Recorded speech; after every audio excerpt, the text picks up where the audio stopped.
Pasidaan lang ang mga hilisgutan sa kini nga episode. Mahitungod sa trahedyang landslide sa Masara, Maco, Davao de Oro. Dili kini maayo sa mental health sa uban nga mga magalantaw. Kini ang storya sa usa ka batan-on nga si John Lloyd o JL Tecson, nga usa sa mga unang nalista sa mga survivors sa Masara landslide incident. Sa kini nga special episode sa Chit Chat ato ni, personal nga iistorya ni JL ang makapanimbaut niyang kaagi sa pagsagubang sa yutang migunaw padulong sa iyang kaluwasan. Una ko, wala na. Anak ko, last na gid ni patay na gid ko anak ko sir. Muna jud ako muna. Ingon mo siya mga daw siya pasaylo sa ug kinsa daw iyang na kuanan og mga sala. Si JL ang usa sa pinakaunang nabalita nga nakaluwas sa landslide sa Masara, Maco, Davao de Oro. Usa siya sa mga empleyado ug pasahero sa tulo ka company bus nga naigo sa landslide. Duha ang natabunan ug ang usa gianod sa yutang migunaw nga maoy gisakyan ni ining batan-on. Sir JL, kung dili ka komportable sa mga pangutana or if dili nimo kaya nga matubag, okay ra jud kayo. Ha? Okay ra jud kayo. Gusto lang nako pod nga mabal-an nimo nga willing ra ko nga maminaw sa imuhang pag-share sa pag-abot sa imuhang naagian. Tungod sa trauma nga naagian sa batan-on, gisiguro sa atong programa nga andam ang guest sa kini nga pakighinabig. Miagi usa siya sa usa ka debriefing kauban ang atong Chit-Chat resident psychologist nga si Kathleen Keith Abakita. Right side na left side nga bus. Diri ko sa left side, likod sa driver sa pinakakilid sa aisle. Nakita na ko tong diri atanan sir. Tindog sila. Nagan ba ka ng kalit jud kayo kanang hadlok kayo lang now. Nga gusto gid sila makagawa sa bus na uban kay nga ni ambak na gid sa mga tao. Muto nagka-stampede ta nang nagtapok na sa door. Ako may pinakaiwit sir. Tanaw na ako, wala na ko'y chance makagawas jud sir kay stampede naman gid sa kuan sa door.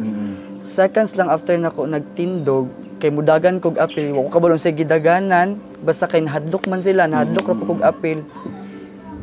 Hagos din ang kuan sir, yuta. Mga bato, tingala ko kusog kaayo nga murag nag-ulan og bato sa bus, sa gawas, sa kilid pod nangalagsik na. Lain na jud kay siya tingog sir, bato na gid siya tanan akong madunggan og yuta. Wala na ni syagit nga tao, wala na sir. Ana, bato na lang kusog kaayo akong madungog kanang mura jud kog na sa kuan sir ba nga. Maura jud akong madunggan. Akong gibuhat sir since ako may nasa pinakaatubangan, nilingkod na lang ko sir, naggunit mo ko sa akong cellphone daan. Lingkod na lang ko og ni gunit na ko sa akong kay gilamba-lamba naman mi sir ba. That night, kabalo ko landslide. Pero ako kabalo sir kung naunsa na ako, wala naunsa na ang bus. Pero kato nga time kay sige kog palid-palid sa bus. So ako ko na to nagapalid ang bus.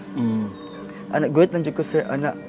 Tatod seconds lang kay sir, wala jud siya nabtag minuto ang landslide. Seconds lang gid kaayo. Wala na mo na ni, last na ni. Kuan ako nang ako pasaylo. Naglinog sir. Sorry, linog. Sorry, it's okay. It's okay. It's okay. Ayaw lagi stress yung mga ha. Ayaw lagi stress yung mga na. Normal ra ni karon ang siyang linog. Ayaw nag-ikuan. Ayaw. Relax lang sa ka. Ayaw gi-ikuan imo ang self. Ayaw i-pressure nga mag-istorya ta.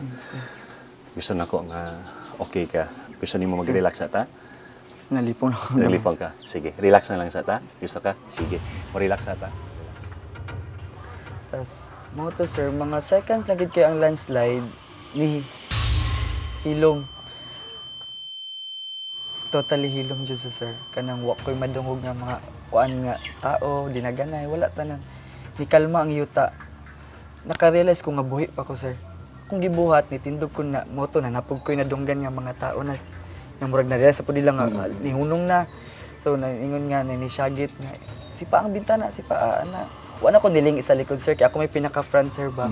O ko nilingi sa likod kung saan nahitabo. Ang ako na lang ato sir, is makagawas ko. Manjlo ka kay nabuhi pa man ko sir, sikong pasalamat din sa Ginoo to. So, nito kong driver seat sir, kay maura akong na kuan nga way, kung nahunaunaan, kay wala mo kayo maisip. So, nakabutas pa man ko ato sir, kabutas ko that night. Kung gisipa, so kaayo, sumoto natanggal.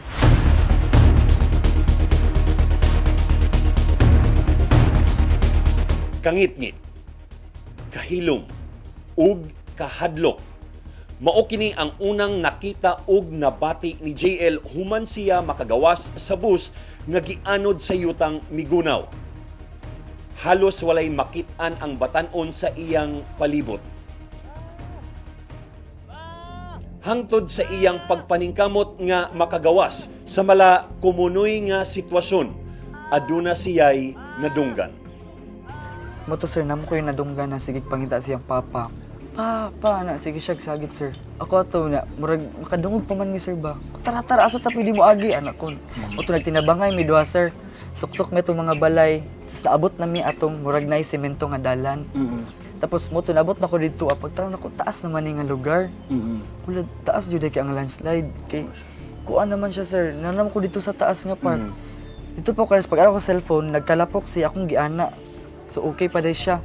Balag nagkalapok siya, zigog type nga naka-update po ko diri kay Dome, naka-update pa ko sa family nga landslide diri sa Masara anak ko ako ninyo ano ko ni sponsor ba nga nato lang jud akong chat nga tabangi ko ninyo na kay kabalo ko dagan jud to siya damage. Pag text niya, katulad yung landslide tabang. Kato pa lang, wala na naratol na ko, wala na ko kabasa tong uban niya. Pero na siya gipang text dito nga uban gi, kuan ako gi basa na ko balik nga ingon di siya nga kanang daghang patay, ano daw sir ba, daghan daw natabunan, sige na siya hilak. Dito ko na kuan kay ingon mo siya mga daw siya pasaylo sa og kinsa daw iyang na kuanan og mga sala, nangay na siya pasaylo sa diri sa pamilya nako, na ba siya sala.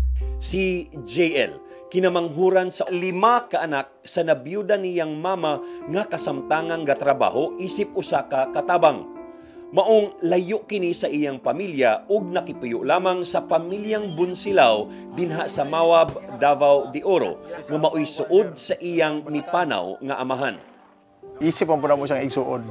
Kaya butan nga bata, sir, butan. Mura na ninyo sa kamanghuran dali. Oh, ala yun. Ang kasakit ug ang kalipay akong gibati nga naabot si Lloyd. Nabuhi. Sa tinuod lang pinaganamo ni. Yan nagipundang ko ng trabaho. Nang ako sir ay ngun ako unsaon nimo pagpaningkamot dito, unsaon nimo na kwarta kung dito ka mamatay. Ang pagtuo ni JL nga maunay katapusan niya kauban sa iyang nasalba nga batan-on, wala siya nawad-an og paglaom ug madasigong gipadayon ang iyang lakaw, makalingkawas lang sa kamatayon. Kuan lang jud sir, adyo kalimti ang Ginoo sir. Kay kato nga time kung ampo na lang jud ko sir. Ko Lord, kung imo ning pagbuot ug anak, Lord pasaylo ako kay abi na ko gamay na kay kog oras sir. Kung gingon sige na kog pakipasaylo. Lord pasaylo adyo ko sa akong mga sala, pasaylo adyo ko sa akong mga sala uban ni akong pamilya ana. Mo na akong masulti sir kay abi na ko gamay na kay kog oras uban ako nagunahon nagdaghan pa kaayo. Sige na kog pasaylo. Nga sir, ato nakagawas ko sir. Thank you kung sige kog kuan anak Lord please thank you gatagan ko nimo chance. Ando uli ko sir ni hapit ko sa akong papa kay wala naman ko papa sir ba. Kablo ko nga gitabangan jud ko sa akong papa sir nga makagawas. Kato nga ano sir nga gabi gaan kay akong lawas nga musaka sa bus, gaan kay akong lawas mo saka sa bukid, gaan jud kay wa ko naglisod jud sir. Gaan na kay akong paminaw nga. Na sige padayon lang tud ma-survive na to ni ana. Ngapit ko sa akong papa dahil pagkaugma nagdagkot ko siya istorya na ko siya pasalamat kaayo. Kabalo jud ko kanang digid makaya ni mama sir nga mawala ko kay tawagan din ako kung mga importanteng tao man sir pagka-survive na ako. Grabe yung hilak ni mama sa ako Wala ko pakialam sir dagan kay tao di ko mama di ana naka-survive ko ma sige ra ko ana gahilak-hilak ni mama naga-video call. Tapos mo to sir hapit po kong simbahan. Di jud nato kay salamat jud ko Lord anak ko. Ako ni makalimtan nga adlaw isa ko sa mga gatagan nimo second life. Ito nga lesson nga, di jud nato kalimtan ang Ginoo bisan pag magkinaunsa. Sa imuhang mama nga basing maglantaw ani karon, unsa imong gusto isulti sa iya sa JL? Ma, kabalo ko kung unsa jud imong na-feel ato nga gabi kay sige mo siya tawag sa akong mga barkada sa ina. Sulti kog tinuod. Kay abi niya natabunan na gid ko sir ba. Okay na ko ma, okay na ko na nako diri sa safe place jud kaayo ma. Wa jud ko nila gipabayaan po diri sa akong mga kauban sa balay. Ako mapag-amping lang po dira ama. Okay na jud ko ma. Excited ko makita ka muli mo siya sir. Ulion ko niya diri aba.